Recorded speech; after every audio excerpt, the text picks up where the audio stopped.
너희에게 마시면 너희가 권능을 받고 예루살렘과 온 유대와 사마리아와 땅끝까지 이르러 내 증인이 되리라 하시니라. 20장 24절입니다. 내가 달려갈 길과 주 예수께 받은 사명 곧 하나님의 은혜의 복음을 증거하는 일을 마치려 하면은 나의 생명조차 조금도 귀한 것으로 여기지 아니하노라. 아멘.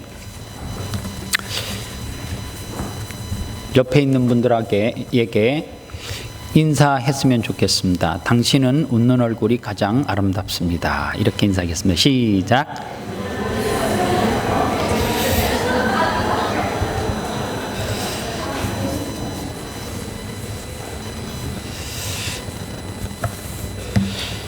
내 생일은 지났는데 예수님 생일이 다 와가니까 기분 나빠요?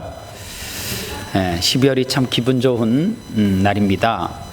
한 해가 또 저물어 가고 있어서 기분도 우울할 수도 있겠지만, 그렇지만 다가오는 새해가 있기 때문에 여러분들, 저와 여러분들은 희망이라고 하는 단어로 또 준비할 수 있어서 행복한 것이 아닌가, 그런 생각을 해봅니다.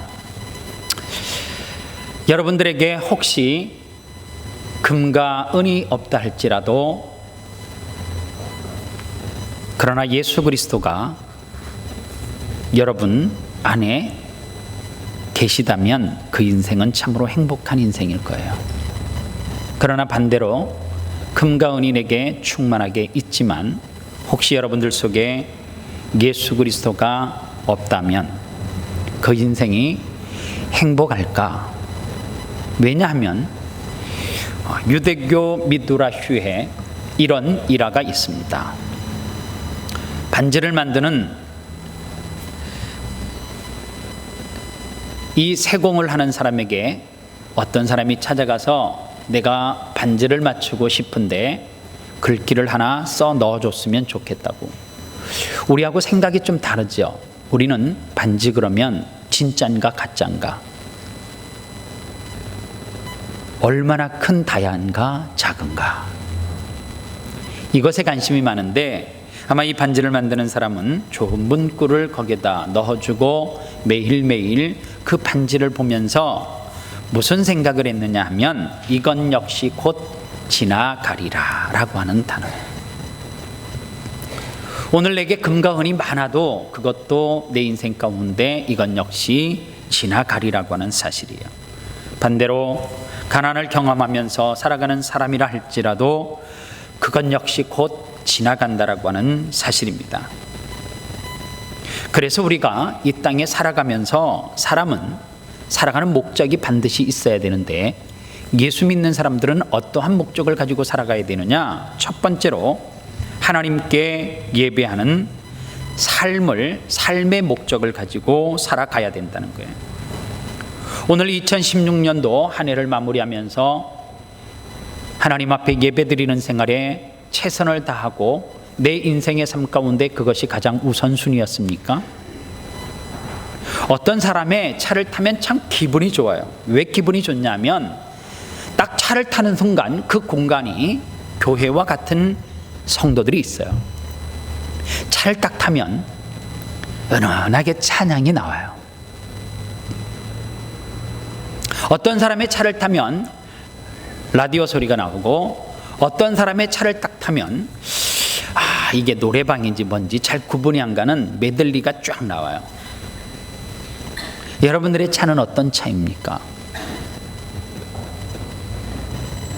차를 어느 집에 신방을 가면 어떤 가정은 정말로 그 가정에 딱 들어가는 순간 이 가정은 교회와 같다라고 하는 생각을 해요.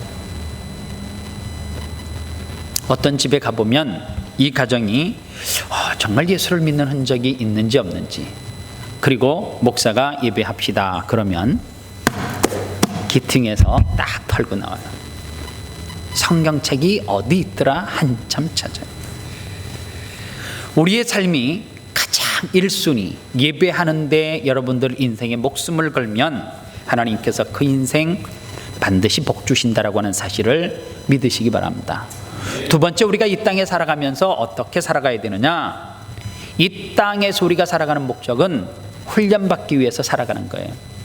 훈련에는 강도가 있어요.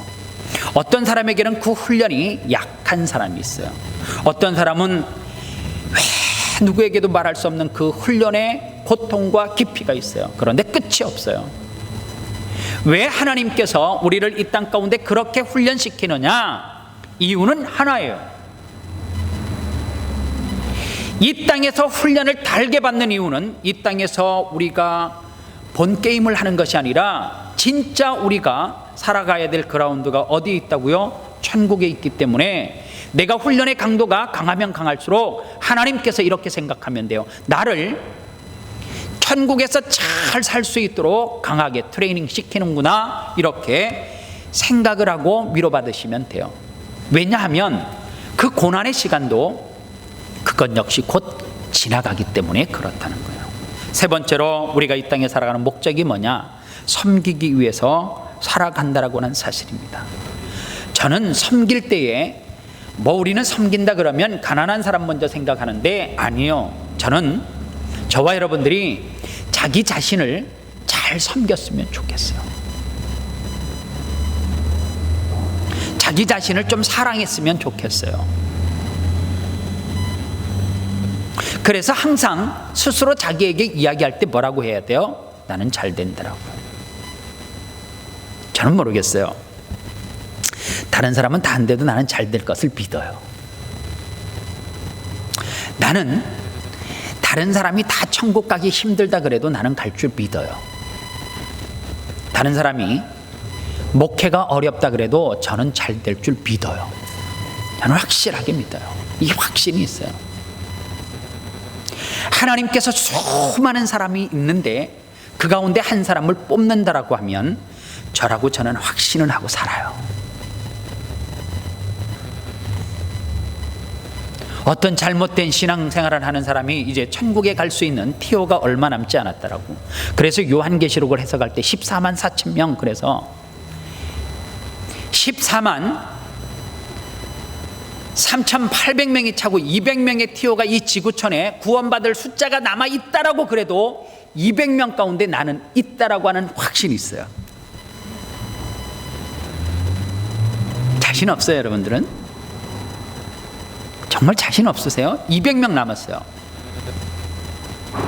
어느 사람이 졸다가 천국에 갈 티오가 200명 남았어요. 딱 들으면 이단되겠지만 잘못된 성경을 해석하는 사람이, 문자적으로만 해석하는 잘못된 사람이 그렇게 말한다 할지라도 200명 가운데 이 지구촌에 얼마나 많은 크리스찬들이 많아요.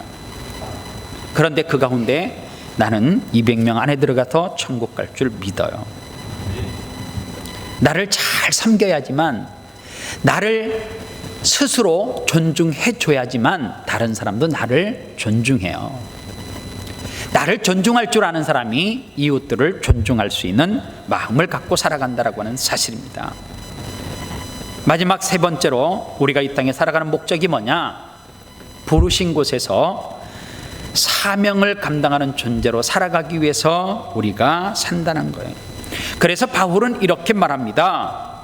자기의 인생의 목적을 어떻게 정리하느냐 하면, 나의 달려갈 길과 주 예수께 받은 사명 곧 하나님의 은혜의 복음을 증거하는 일을 마치려 하면은 나의 생명을 조금도 귀한 것으로 여기지 아니한대요. 바울이 말하는 것을 한마디로 사명을 정리하면 그의 사명은 뭐냐? 곧 하나님의 은혜의 복음을 증거하는 일, 이것이 바울이 이 땅에 살아가는 사명 존재의 이유였다라고 하는 사실입니다. 예수님이 이 땅에 오신 목적이 뭐냐? 요한복음 17장 18절에서 아버지께서 나를 세상에 보낸 것 같이 나도 너희를 세상에 보낸다, 그렇게 이야기했어요. 아버지는 누구예요? 하나님이 누구를요? 독생자 예수 그리스도를 이 땅에 보내신 것은 무슨 사명 감당하라고요? 복음을 증거하는 사명. 그리고 예수님께서 저와 여러분들을 자녀 삼으신 이유가 왜 삼았어요? 복음을 증거하라고.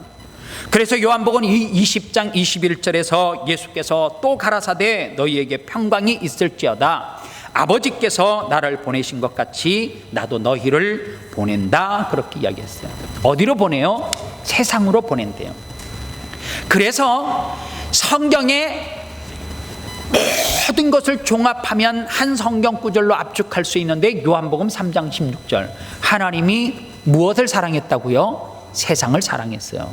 그래서요, 예수 믿는 사람들은 세상이 싫어도 가야 돼. 왜요? 하나님이 우리를 어디 가운데로 보냈어요? 세상 가운데로 보내고, 하나님은 여전히 지금도 대한민국이 고통해도, 이 땅의 지구촌이 고통해도 하나님은 세상을 사랑하고 계셔요. 사랑의 이유가 뭐예요? 사랑의 이유가 없어요. 그냥 무조건적으로 사랑하기 때문에 독생자 예수 그리스도를 보냈고, 이는 저를 믿는 자마다 멸망치 않고 영생을 얻게 하려고 보냈어요. 그래서 우리가 세상에 가는 목적이 뭐냐? 영생을 얻으려고. 즉, 내가 영생을 얻었으면 영생을 얻지 못한 사람들에게 영생의 복음을 증거하기 위해서. 그래서 우리가 이 세상에 나가려고 하면 사도행전 1장 8절에서 먼저 뭐라고 이야기해요? 오직 성령이 너희에게 임하시면 너희가 권능을 받고, 어디부터 출발해요? 순서가 있어요. 예루살렘, 온 유대, 사마리아와 땅끝, 이렇게 순차적인데, 예루살렘이 어디냐? 그 당시에 이 말씀을 받았던 제자들에게 있어서 예루살렘은 지금 현재 내가 살고 있는 땅, 그게 발을 딛고 있는 땅이 예루살렘이에요. 그러면 우리에게 예루살렘은 어디예요? 어제까지는 한국이었어도, 어제까지는 미국이었어도, 지금 내가 발 딛고 있는 이 땅이 뭐예요? 예루살렘이에요.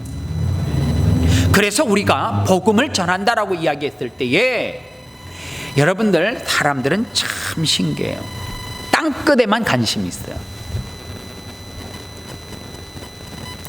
무조건 피부가 다른 저 아프리카로 가야지만 간다는 거예요. 이 안에서 복음을 전합시다, 전도대를 만듭시다, 관심 없어요. 비행기 타고 선교 갑시다 그러면 저도 가고 싶고 저도 가고 싶고. 비행기 타는 게 목적이에요? 아니면은 영혼을 구원하는 게 목적이에요?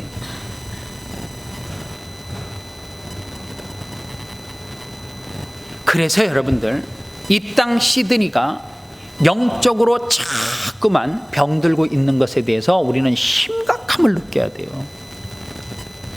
아유, 시티 안 나가면 되지, 그건 죄 짓는 놈들이나 있는 것이니까 안 나가고 내가 사는 칼링포드에서만 그냥 살면 되지, 여기는 깨끗한 도성이 아니요. 여러분들, 시티가 죄악의 도성으로 물드는 것이 왜 무섭냐? 우리는 안 나가고 살아요. 내가 살아보니까 시티 안 나가도 살겠더라고. 그런데 내 자녀들은 왠지 모르게 거기에서 끄는 무엇인가 힘이 있나 봐. 그래서 자꾸만 그곳으로 가고 싶어 해. 그래서 여러분들, 스트라스 광장에서 한국 사람들은, 적어도 기성세대들은 그 광장에서 적어도 주일 저녁에는 하나님의 찬양을 부르면서, 이 스트라스필드 광장이 죄악의 도성으로 물드는 것이 아니라 거룩한 주님의 찬양과 기도의 소리로 물들 수 있고, 거룩한 사람이 이 땅 가운데 존재한다라고 하는 사실을 우리는 자꾸만 인식시키고 각인시켜야 돼요. 그게 우리가 해야 될 몫이에요. 왜냐? 내 자녀 그곳에 갈 수 있거든요. 거기서 죄악이 물들 수 있거든요. 그래서 여러분들, 내가 지금 머물러 있는 어디요? 예루살렘을 복음화 시킬 수 있는 능력이 우리 가운데 필요하다라고 하는 사실입니다. 그러면 우리가 복음을 전할 때 어디서부터 시작해야 된다고요? 첫 번째, 가까운 곳에서부터요. 사마리아는 어디예요? 자기가 태어났던 고향을 이야기하는 거예요. 그러면 이스라엘 백성들이 예루살렘과 온 유대와 사마리아, 여러분들, 그러면 우리는 이 세 가지 내용을 가지고 우리에게 적용시키면 시드니와, 그리고 내가 태어났던 온 유대 조국 대한민국, 그리고 내 고향 충청북도 단양군 가곡면 여천리를 위해서 나는 기도해야 될 사명이 있는 거예요. 그래서 능력 되시면 우리 교회가 다 못하잖아요. 우리 교회가 시골에 있는 목사님들, 성도들 불러서 다 위로 못 하잖아요. 그러니까 능력 되시면, 내게 조금 이제 실력이 있으면, 물질의 실력이 조금 있으면, 그 정도 내가 없어도 살 것 같으면 내가 태어난 고향에 목회자들을 한번 평신도지만 돌아볼 수 있는 영적인 눈이 좀 열렸으면 좋겠어요. 그래서 내 고향, 내 시골, 내가 섬이든지 어디든지, 여러분들 CBS라고 하는 방송국에 가서 땅끝에서라고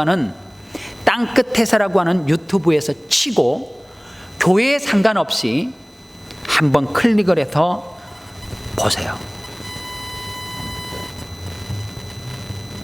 어느 목사님이 한 명의 집사님이 있는 교회에 도시에서 부목사를 하다가 성도 한 명이 있는 교회에 하나님이 가라고 하는 명령에 순종을 하고 한 명의 성도를 위해서, 여자 집사 한 명을 위해서 그 시골로 자녀들을 다 이끌고 들어가. 하나님이 내게 그래 하라면 나 할 수 있을까? 자신 없어요, 솔직히. 나이가 많은가? 아니에요. 저보다도 젊어요. 그 프로그램을 보면서 그냥 나도 모르게 눈물이 그냥 나요. 한 명의 성도를 위해서 주의 종이 사모와 아내와 자녀들을 이끌고 그곳에 가서 복음을 전하는 거예요. 여러분들, 더 이상 사람도 늘어나지도 않고 한 명 있는 성도, 연세가 많은 그 성도가 목회자가 없어서 예배할 수 없는 그 사연을 보냈더니 도시에서 부목사를 하던 분이 감동을 받고 그곳에 가서 복음을 전하는데, 그 사연이 그래요. 교회가 남의 터를 빌려가지고 그렇게 하고 있었는데 이제 몇 월 며칠까지 노티스를 주고 빼라는 거예요. 갈 데가 없어요. 여러분들은 얼마나 어렵고 힘들고 하나님 그 구원하신 사랑이 없으면 그 복음의 은혜를 감당하기가 힘든 그곳에 가서 주님 사랑하는 그 이유 하나만으로 헌신하고 희생하는 사람들이 얼마나 많은데요. 그래서 내 고향을 좀 넉넉하시면, 조금만 형편되시면 1년에 한 번도 좋고 두 번도 좋고 좀 기억하시고 조국 대한민국을 돌아볼 수 있는 저와 여러분 됐으면 좋겠습니다. 두 번째로 생각해야 될 말씀이, 복음을 증거하기 위해서 내가 먼저 행복하게 신앙생활을 해야 돼요.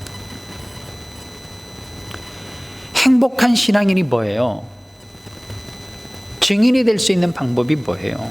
딱 하나 아니겠어요? 경험해야 되잖아요. 요즘 TV에서 증인 뭐 많이 보잖아요. 아, 증인들 많아요. 근데 솔직히 봤죠? 저도 봤어요, 관심이 있어서. 그런데 증인 중에 누가 진짜 저 사람은 말하는 게 솔직한 이야기인지 아니면 저거는 답하는 게 가짜인지 다 보이죠? 저만 봐요? 아, 보이더라고요. 아, 저 사람은 지금 거짓말을 하고 있고 알면서 모른다라고 하고 있고 다 알아요. 증인이 뭔 줄 아세요? 너희는 땅끝까지 가서 내 증인 되라고 하는데, 증인은 봐야 돼요. 증인은 뭐예요? 체험해야 돼요. 그 사람만이 뭐 할 수 있어요? 증인 될 수 있어요. 하나님의 복음을 전하는 증인 되는 것은 변호사나 의사나 지식이 덕망이 높은 사람이 하는 것이 아니라 증인이 하는 거예요. 그래서 예수를 믿는 사람에게는 두 가지 자격증이 필요해요. 첫 번째 자격증이 뭐냐면 논증이라고 하는 자격증이 필요해요. 어느 날 길을 가는데 딱 예수 믿는 사람은 생긴 게 예수 믿게 생겼잖아요. 그렇죠? 딱 보면, 길을 가면 최중섭 장로님 딱 봐도 은퇴 목사님 같으잖아요. 얼마나 큰 축복이에요. 김기남 장로님 아무 데 가면 음악가로 하는 게 아니라 다 목사님을 알아요. 딱 봐도 목사님처럼 안 보여요. 근데 두 분에게 어떤 사람이 길을 가다가 당신 목사야? 그러면서 탁 세웠어요. 나 목사 아니라고. 근데 당신 예수 믿게 생겼는데? 그렇게 말하면 두 분은 나 장로요? 그렇게 말할 거예요. 장로니까 한번 물어봅시다. 하나님이 누군지 예수님이 누군지 나한테 좀 구체적으로 설명해줘요. 그렇게 이야기했어요. 두 분은 설명하고도 남아요. 왜요? 하나님과 예수 그리스도가 머릿속에 정리가 돼 있어요. 논증할 준비가 돼 있어요. 청년에게 보아하니 술도 안 하고 담배도 안 하는 것 같은데 예수 믿게 생겼군. 내가 좀 물어볼게. 성부, 성자, 성령이 뭐요? 그렇게 이야기했어요. 우리 목사님의 이야기로는 뭐 삼위라고 그러긴 그러는데 구체적인 거는 모르고 그것이 궁금하면 목사님에게 찾아가시면 된다고. 심각한 이야기예요. 잘못된 사람에게 예수 그리스도를 논증할 수 있어야죠. 그래서 우리가 뭐가 필요하느냐? 하나님의 말씀, 기독교가 무대포 정신이 절대 아니에요. 한국의 기독교가 한때 초창기 때 무대포 정신으로 예수, 천당, 불신, 지옥 그래가지고 기독교가 무대포 정신을 가지고 복음을 전하면 된다고 생각하는데 아니에요. 예수 그리스도 하나님을 명확하게 설명할 수 있어야 되고 논증할 수 있어야 돼요. 그리고 두 번째 필요한 것이 뭐냐? 간증이라고 하는 증이 있어야 돼요. 여러분들 간증은 뭐예요? 내가 체험한 거. 지금 11월 31일 날 송구영신 예배 때 작년에 거 말고요, 올해 거 새 거 좀 따끈따끈한 간증이 있으신 분은 저에게 말하세요. 송구영신 예배는 목사가 설교하는 시간은 아니에요. 추수감사절 때 무슨 목사가 설교를 해요? 매일 타보지도 않는 메리 플라워 그 조각이나 봤어요? 배에? 청교도가 뭔 줄 알아야지 설명을 하죠. 여러분들, 내가 그러한 삶의 체험이 있는 것을 하나님 앞에 절기 때 감사해서 내 간증을 올리는 것이 뭐예요? 절기죠. 매일 미국이 추수감사절 때 무슨 고기 먹더라 그러니까 우리는 그거 못 먹어도 치킨은 먹으러 가자 모여라. 이게 추수감사가 아니에요. 적어도 내가 하나님 앞에 간증을 통해서 무엇인가 올려놓을 수 있는 거리가 있는 것. 여러분들 혹시 올해 하나님께서 내게 부어진 간증이 있으시면 꼭 송구 영신 예배 때 제가 설교하지 않고 여러분들이 간증을 통해서 은혜 나눌 수 있는 분들이 있었으면 좋겠어요. 막 하면 마이크 잡으면 저처럼 조금 했던 이야기 또 하니까 될 수 있으면 간증을 5분이나 이 안쪽으로 적어서 해주시면 좋을 것 같아요. 우리에게 간증이 필요하다라고 하는 사실입니다. 여러분들, 간증은 내가 체험하지 않으면 지어낼 수 없어요. 하나님으로부터 받은 것이 없으면 지어낼 수 없는 게 간증이에요. 올 한 해 여러분들, 하나님이 내게 주신 간증거리가 무엇이 있는지 이제 얼마 남지 않는 한 해를 정리하면서 스스로 메모해 보시고 정리하는 그러한 시간이 됐으면 좋겠습니다. 어떤 교회가 좋은 교회냐? 세상에 좋은 교회는 없지요. 있어요? 봤어요? 어느 교회가 좋아요? 여러분들이 알고 있는 좋은 교회 한번 대보세요. 아름다운 교회는 좋은 교회 아니고요. 어느 교회 좋아요? 한국에 그 교회 좋아요? 그런데 여러분들이 그 교회에 가는 순간 그 교회는 더러워져요. 무슨 말씀인지 이해 가세요? 세상에 좋은 교회는 없어요. 내가 좋다라고 하는 교회 소문 듣고 등록하는 순간 그 교회는 때묻고 더러워지고 추해져요. 여러분들, 아름다운 교회 좋은 교회인 줄 알고 왔죠? 이름처럼 아름다운 줄 알았죠? 들어와 보니까 이 안에 싸우고 험담하고 욕하고 그거밖에 없죠. 그게 교회예요. 근데 진짜 좋은 교회는 뭐냐면 그럼에도 불구하고 마치 이 교회 저 교회 찾아다니는 성도들이 왔다가 가는 교회가 아니라 내가 이 교회가 더럽고 때 묻은 교회임을 알매도 불구하고 이 교회에서 내가 무엇인가 그 더러워진 물을 깨끗하게 내가 바꾸겠다라고 하는 사명을 가지고 어떻게 하는군요.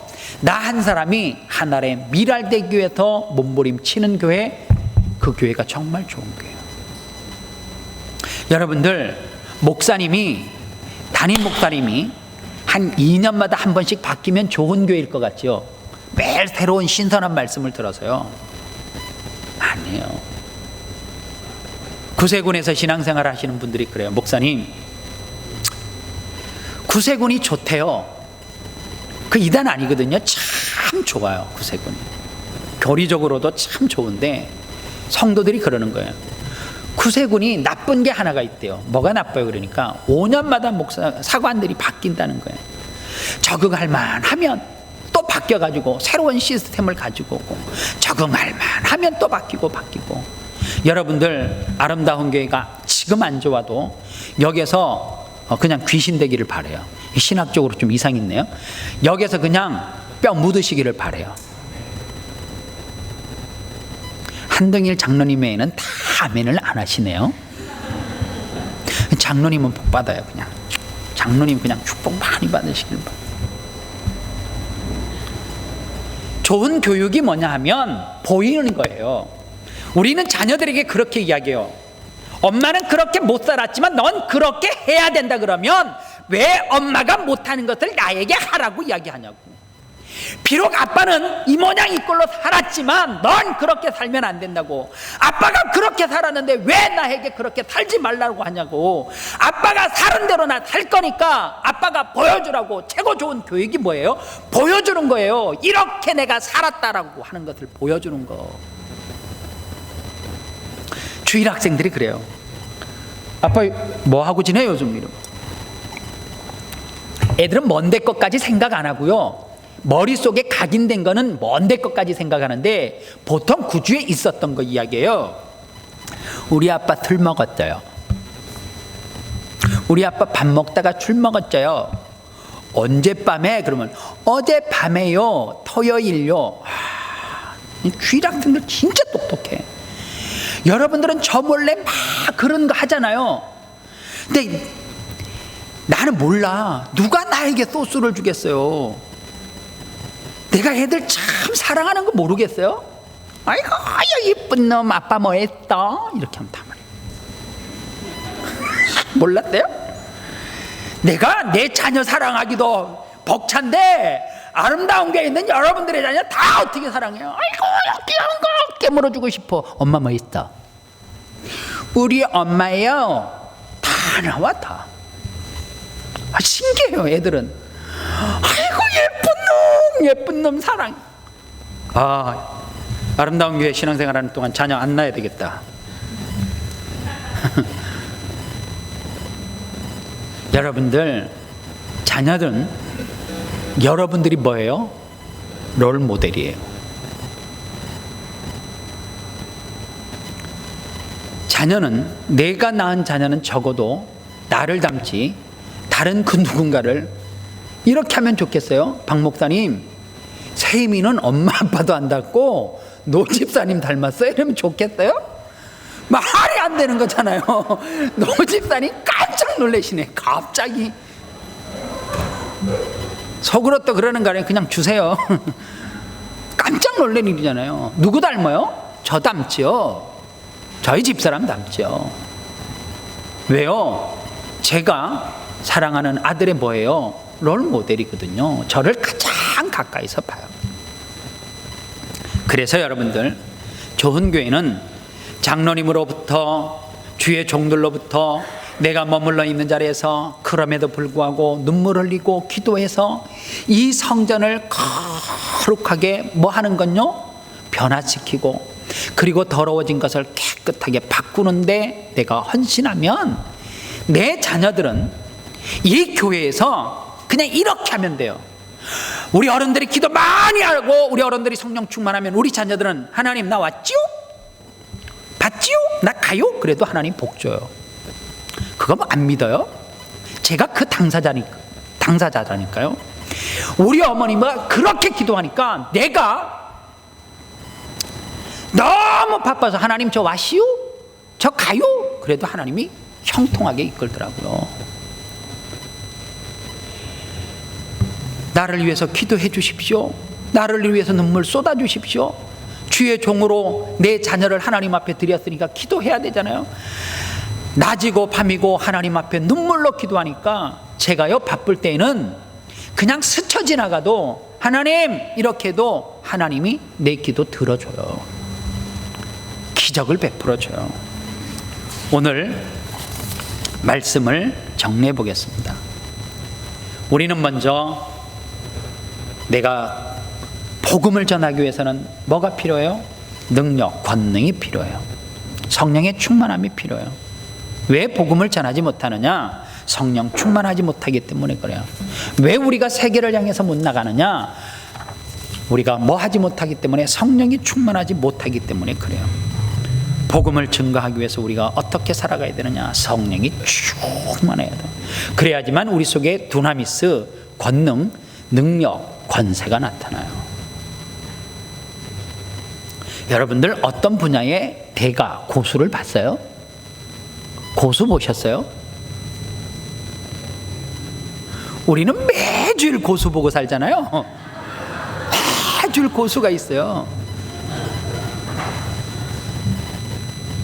그 고수 말고요, 진짜 고수.